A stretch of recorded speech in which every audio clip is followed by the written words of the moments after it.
Hello दोस्तों, मैं आपके लिए आया हूँ हिंदी डिक्टेशन जो कि 100 शब्द प्रति मिनट की गति से बोली जाएगी। यह दीपक प्रकाशन की बुक से ली गई है। तो चलिए दोस्तों, आपका डिक्टेशन स्टार्ट होता है कुछ सेकंड बाद।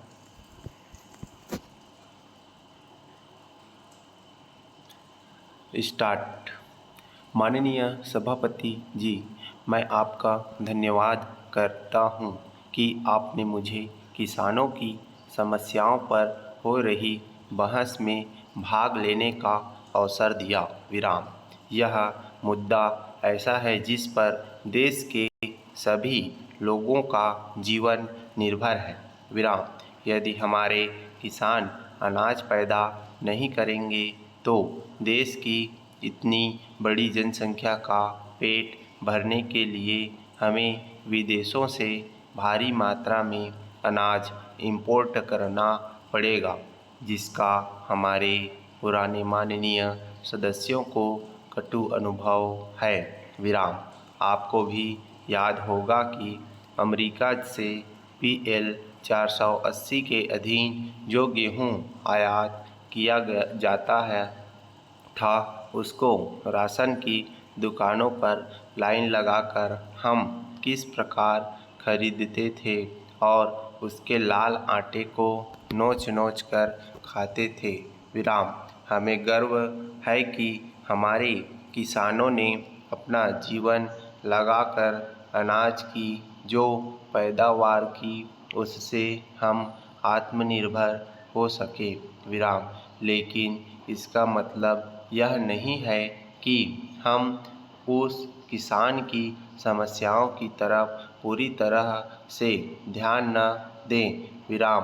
अन्य मामलों में चाहे जो भी दृष्टिकोण हमारी राजनीतिक पार्टियों का हो, लेकिन किसान की समस्याओं पर हमें सहानुभूति के साथ दलगत भावना से ऊपर उठकर विचार करना चाहिए।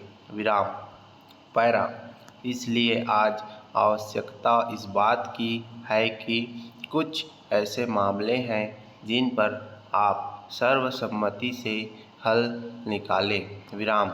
आप चाहें तो इस सदन की विशेष समिति का गठन कर सकते हैं।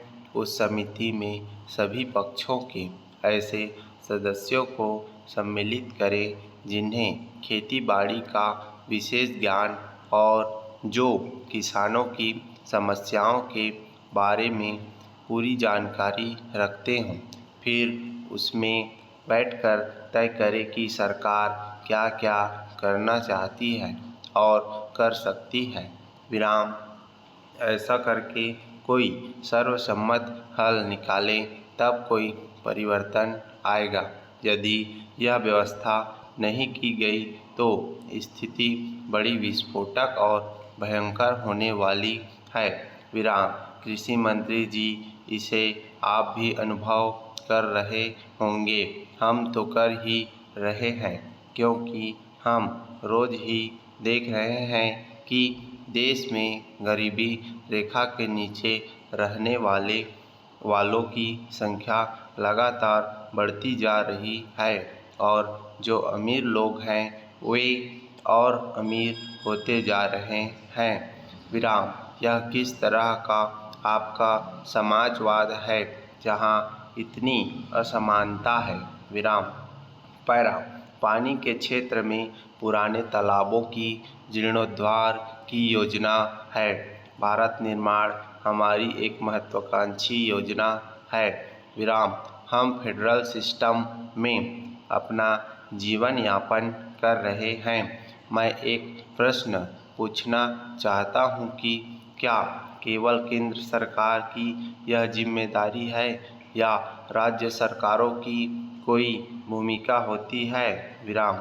मध्य प्रदेश में 4 महीने पहले भीषण ओलावृष्टि हुई। विराम। 2 लाख हेक्टेयर भूमि की फसल पूरी तरह से नष्ट हो गई और प्रदेश सरकार ने क्या कदम लिए? केवल लगान माफ़ किया। विराम। आप मुझे बताइए कि लगान माफ़ करने से किसानों को क्या मिलता है। विराम।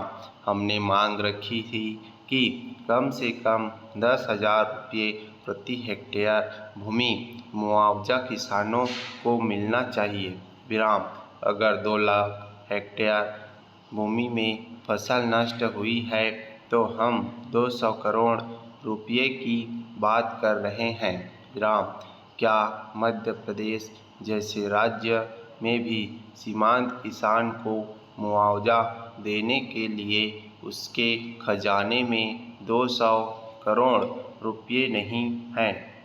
मुझे खुशी है कि जब हम प्रधानमंत्री जी से मिले, सोनिया जी से मिले, शरद पवार जी से मिले, मंत्री महोदय आपको याद होगा, मुझे याद है कि 185 करोड़ रुपये की सहायता आपके द्वारा प्रदान की गई।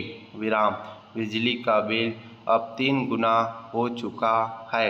जहां 1/3 बिजली दी जाती है वहां बिजली के बिल की वसूली की जाती है। तो जो किसान बिजली के बिल का भुगतान नहीं कर सकता उसे जेल भेजा जाता है। विराम। यह अन्याय देश के किसान पर नहीं बल्कि देश के अन्नदाता पर किया जा रहा है। जैसे हमारे अन्य साथियों ने भी कहा, हमारा किसान अन्नदाता होता है।